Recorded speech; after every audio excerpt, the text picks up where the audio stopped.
creo que los derechos humanos, si bien nadie duda que los reos tienen derechos humanos, pero yo creo que algo que no se ha hecho y ningún procurador lo ha hecho antes, o por lo menos yo no recuerdo, discúlpeme si usted lo hizo y no me acuerdo yo, pero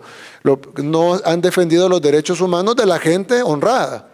Generalmente defienden como que todo el enfoque de derechos humanos internacional o de las ONGs incluso esté enfocado en los derechos de los delincuentes, que tienen derechos. Nadie dice que los delincuentes no tienen derechos, pero ¿por qué el enfoque es siempre en los derechos de los delincuentes? Y la gran mayoría de la gente honrada, nadie le importan sus derechos. En este país pasamos 30 años siendo acribillados, asesinados, renteados, violados, extorsionados, amenazados,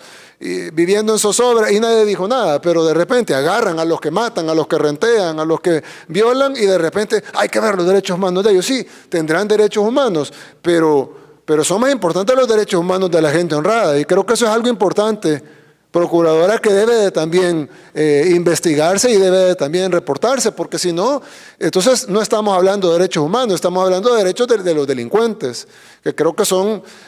dos cosas distintas. Derechos humanos son todos, y los derechos y las personas que no tienen sus derechos restringidos son las personas honradas, porque los otros tienen derechos humanos, pero tienen derechos restringidos. Por ejemplo, no tienen derecho al voto, no tienen derecho a la actividad económica, no tienen derecho a la libertad.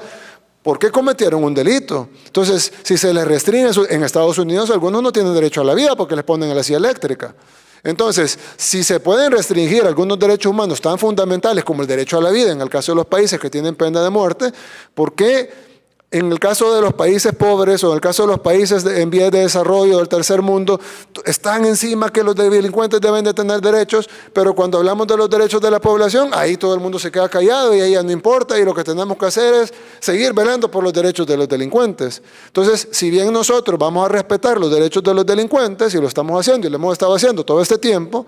pero nuestra prioridad va a ser los derechos de la población honrada, que son los que no tienen sus derechos restringidos porque no cometieron delito.